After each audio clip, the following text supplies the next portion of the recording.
বিসমিল্লাহির রহমানির রহিম। আজকের এই নির্বাচনী জনসভা, এই ভোর রাত্রে ফজর হতে আর একটু বাকি আছে।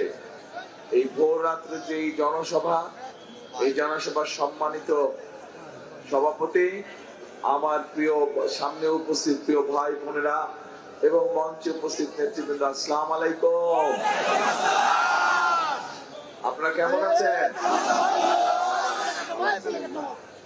এই যে আপনাদের এখানে আসার কথা ছিল আমার কখন 8টার সময় আসার কথা ছিল, মানে গতকাল 8টার সময়, সন্ধ্যা 8টায় ফজরের ওয়াক্তে এসে পৌঁছেছি।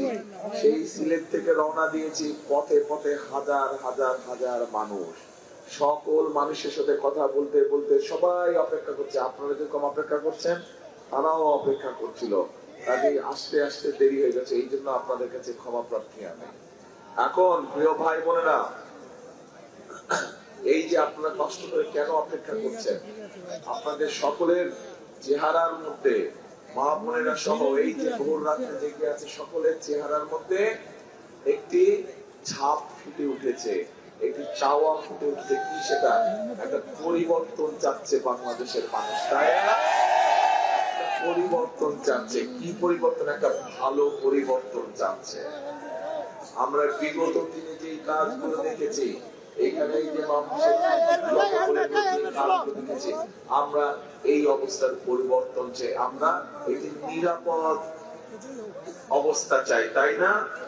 একটি নিরাপদ অবস্থা, যেখানে সকল মানুষ নিরাপদে থাকতে পারবে, নিরাপদে ব্যবসা বাণিজ্য করতে পারবে, রাস্তাঘাটে নিরাপদে চলতে পারবে। আপনারা তো এরকমই চান নাকি? ইনশাআল্লাহ এরকমই চান। এখন প্রিয় ভাই বোনেরা, এই যে একটু আগে আমি কথা শুরুতেই বললাম যে নির্বাচনী জনসভা, বিগত 15 বছরে এরকম কোন নির্বাচনী জনসভা হয়েছিল? আপনারা বিগত 15 বছরে ভোট দেবার সুযোগ পেয়েছিলেন? পান নাই আপনার সুযোগ। তাহলে এই যে আন্দোলন সংগ্রামের মাধ্যমে, যে মানুষগুলোর ত্যাগের মাধ্যমে, শহীদের জীবনের মাধ্যমে যে আমরা এই যে সুযোগটা পেলাম, আগামী 12 তারিখে, আগামী মাসের 12 তারিখে যে নির্বাচন, এই নির্বাচনে তাহলে আমাদেরকে সঠিকভাবে সিদ্ধান্ত নিতে হবে যে কি করতে হবে, তাই নয়? তাহলে দেশকে যদি সঠিকভাবে গড়ে তুলতে হয়, দেশকে যদি, রাষ্ট্রকে যদি মেরামত করতে হয়, তাহলে আমাদের সকলকে ঐক্যবদ্ধ থাকতে হবে। এই দেশে আমরা মুসলমান, হিন্দু, খ্রিস্টান, বৌদ্ধ সকল ধর্মের মানুষ হাজার বছর ধরে একসাথে শান্তিতে বসবাস করেছি না? তাহলে এই সকল মানুষকে নিয়ে আগামী দিনেও আমরা শান্তিতে থাকতে চাই, শান্তিতে বসবাস করতে চাই। আমরা চাই এই দেশের বেকার যারা আছে, তরুণ সমাজের যারা সদস্য, যুব সমাজের যারা সদস্য, সকলের জন্য যাতে কর্মসংস্থানের ব্যবস্থা হয়। আপনারা চান?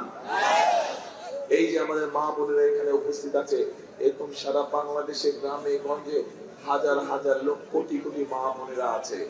তাদের মধ্যে যে সকল পরিবারগুলো একটু অভাবী, সেই সকল পরিবারের মাদের কাছে আমরা সকলের কাছে কম বেশি দিব, কিন্তু আগে অভাবী পরিবারগুলোকে দিতে হবে। কি দিব? আমরা ফ্যামিলি কার্ড দিতে চাই। এই ফ্যামিলি কার্ডের মাধ্যমে আমরা সেই অভাবী পরিবারগুলোকে সহযোগিতা করতে চাই, যাতে তারা স্বাবলম্বী হতে পারে, নিজের পায়ে দাঁড়াতে পারে। আপনাদের কাছে কি এই পরিকল্পনাটা ভালো মনে হয়?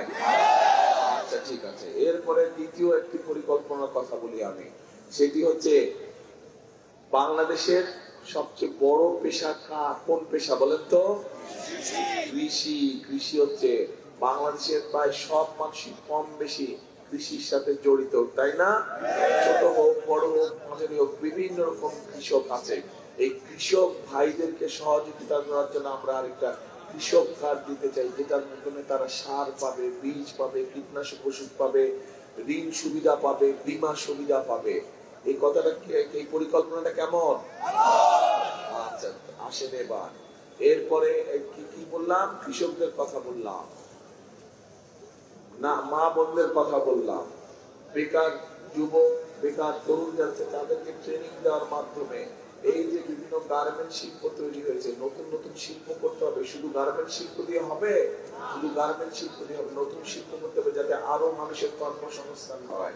এই দেশ থেকে লক্ষ লক্ষ মানুষ চায় না, আমরা চাই এরপরে যারা বিদেশে যাবে তাদেরকে ট্রেনিং দিয়ে আমরা পাঠাবো, যাতে তারা বেশি বেতনের চাকরি বাকরির ব্যবস্থা করতে পারে, অথবা অথবা নিজেদের দেশে যাতে তারা নিজেদের ব্যবসা খুলতে পারে, সেজন্য ট্রেনিং দিতে চাই। আমরা বিভিন্ন ব্যাপারে ট্রেনিং দিতে চাই, যাতে মানুষ দক্ষ হিসাবে নিজেকে গড়ে তুলতে পারে। এই কথাটা কি পরিকল্পনা ভালো লেগেছে? এখন প্রিয় ভাই বোনেরা, যদি দেশের অবস্থা নিরাপদ করতে হয়, আপনার ভোটের অধিকারকে যদি প্রতিষ্ঠিত করতে হয়, আপনার কথা বলার অধিকারকে যদি প্রতিষ্ঠিত করতে হয়, মা বোনদেরকে যদি স্বাবলম্বী করে গড়ে তুলতে হয়, কৃষক ভাইদের পাশে যদি দাঁড়াতে হয়, এই সব কাজগুলো করতে হলে তরুণ যুবকদের কর্মসংস্থানের ব্যবস্থা করতে, সেটা দেশি হোক বিদেশি হোক, এই কাজগুলো যদি করতে হয় তাহলে করা যাবে বাস্তবায়ন। কিন্তু তার আগে একটা কাজ করতে হবে, এই কাজগুলো আমরা করবো ইনশাল্লাহ। বিএনপি জয়যুক্ত হলে বিএনপি কাজগুলো করবে, কিন্তু আপনাদেরকে তো একটা কাজ করতে হবে। তার আগে কি কাজ বলেন তো? শুনি না,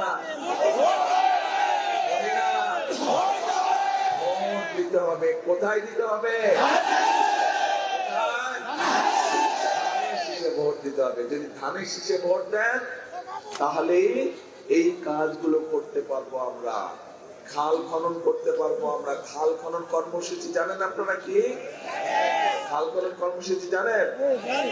মুরব্বীরা জানেন, মুরব্বী এখানে যারা মুরব্বী আছে তারা জানেন। শহীদের সময় খাল খনন কর্মসূচি করা হয়েছিল। এখন অনেক জায়গায় দেখবেন একটু বর্ষার থেকে পানি দিয়ে পানি জলাবদ্ধতা হয়ে যায় না? তার উপরে আবার কৃষকরা সেচ সুবিধা পায় না, অনেক সময় হয়ে যায় না? আমরা খাল খনন কর্মসূচিও চালু করতে চাই। এখন আমি যদি জিজ্ঞেস করি আপনাদেরকে, যদি খাল খনন কর্মসূচি আমরা গ্রহণ করি, তাহলে কি আপনারা মনে করেন কৃষকদের উপকার হবে? হবে? তাহলে কি সেটাও করবো আমরা? ঠিক আছে, করলাম তো, কিন্তু আপনারা কি করলেন?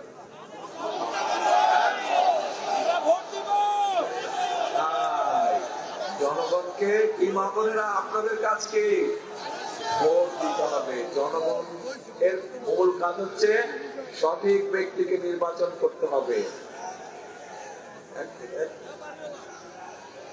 হ্যাঁ, ভোট দিব ধানের শীষে ইনশাআল্লাহ। এখানে একটা কথা আছে, কারণ ওরা এখন জরুরি কথা বলবে, জরুরি কথা, আস্তে আস্তে এক জরুরি কথা আছে, খুব জরুরি কথা, অনেক জরুরি কথা। দুই কান খাড়া করে শুনতে হবে। একটা জরুরি কথা বলবো, কিন্তু এই যে ভোট দিবেন 12 তারিখে, এর মধ্যেই তো একটা বাহিনী আছে, একটা গোষ্ঠী আছে, এদের লোকজন এসে নিরীহ মা বোনদের কাছ থেকে এনআইডি নাম্বার নিয়ে যাচ্ছে। খবর পাইছেন এটা? তারপরে আবার ফোন নাম্বার নিয়ে যাচ্ছে, কি বিকাশ নাম্বার নাকি এগুলো নিয়ে যাচ্ছে। খবর পাইছেন? আচ্ছা, তারপরে আবার আমাদের যে প্রবাসী ভাইরা আছে তাদের জন্য যে ব্যালট পেপার পাঠিয়েছে সেগুলো আবার তারা দখল করে নিয়েছে। খবর পাইছেন? তাহলে এদের সাথে ওই গত 15 বছর যে নিশিরাতের নির্বাচন আর ভোট ডাকাতির নির্বাচন, তার পার্থক্য হলো কি এদের সাথে আর ওদের? কোন পার্থক্য নাই। দুইজন একই গ্রুপে। একজন ষড়যন্ত্র করেছিলেন, একজন ষড়যন্ত্র করে আপনাদের ভোট নিতে চায়, আরেকজন তো ডাকাতি করে আপনাদের ভোট নিয়ে গিয়েছে। কাজেই এখন এই ষড়যন্ত্রকারীদের বিরুদ্ধে সজাগ থাকতে হবে। এই যে মা বোনদেরকে কি যে বিভ্রান্ত করছে, এর ব্যাপারে সজাগ থাকতে হবে। কি মা বোন না সজাগ তো? আচ্ছা, এইটা গেল 1 নম্বর। 2 নম্বর বিষয় হচ্ছে ভোটের দিন কখন যাবেন ভোট কেন্দ্রে? ফজরের ওয়াক্তে? ফজরের ওয়াক্তে না, তাহাজ্জুদের ওয়াক্তে উঠতে হবে, তাহাজ্জুদ পড়তে হবে, তাহাজ্জুদের নামাজ পড়বেন, তারপরে ভোট যার ভোট কেন্দ্র থেকে রওনা দিবেন। ফজরের নামাজ জামাত করে ওই ভোট কেন্দ্রের সামনে পড়তে হবে। পারবেন? পারবেন নাকি? ভোট কেন্দ্রের সামনে ফজরের নামাজ জামাত করে কে কে পড়তে পারবেন? হাত তুলেন তো। ইনশাআল্লাহ সবাই। তারপরে ফজরের নামাজ পড়ে ভোট কেন্দ্রের সামনে লাইন দিয়ে সুন্দর করে দেওয়া যাবে যে ভোট কেন্দ্র খোলা মাত্র ধানের শীষে ভোট দিতে হবে। সবচেয়ে প্রথমে ধানের শীষে ভোট দিতে হবে। ঠিক আছে? তাহলে ওই যে খাল খননের কথা বললাম, ওই যে মা বোনদেরকে সহযোগিতা করার জন্য ফ্যামিলি কার্ডের কথা বললাম, ওই যে কৃষক ভাইদেরকে সহযোগিতা করার জন্য কৃষি কার্ডের কথা বললাম, তরুণ যুবক ভাই বোনদের কর্মসংস্থানের জন্য যে বিভিন্ন ট্রেনিং এর ব্যবস্থা করলাম, খাল খনন কর্মসূচির কথা যে বললাম, এই কাজগুলো যদি বাস্তবায়ন করতে হয় তাহলে ধানের শীষকে জিতাতে হবে। ধানের শীষ যদি জিতে ইনশাল্লাহ, ধানের শীষ আগামী দিনে সরকার গঠন করলে তাহলে এই জনগণের এই কাজগুলো করা সম্ভব হবে। তাহলে আবার জিজ্ঞেস করি, বুঝছেন কিনা? আমি বুঝে নেই আগে। এই যে পরিকল্পনার আরো পরিকল্পনা আছে, এই অল্প কয়েকটা বললাম, এই পরিকল্পনাটা করলে কি আপনারা মনে করেন মানুষের উপকার হবে? উপকার হবে? তাহলে আসেন একটা স্লোগান দেই, করব কাজ, করব দেশ, সবার আগে বাংলাদেশ। কি করব কাজ, করব দেশ, সবার আগে বাংলাদেশ। এই শেষ কথা। ইনশাআল্লাহ 12 তারিখ দেখা হবে, ধানের শীষকে জয়যুক্ত করাবে। আল্লাহ হাফেজ। বাংলাদেশ জিন্দাবাদ।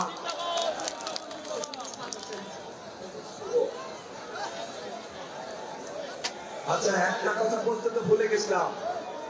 আমাদের সাথে আমাদের এক ভাই আছে ধানের শীষের সাথে, খেজুর গাছ।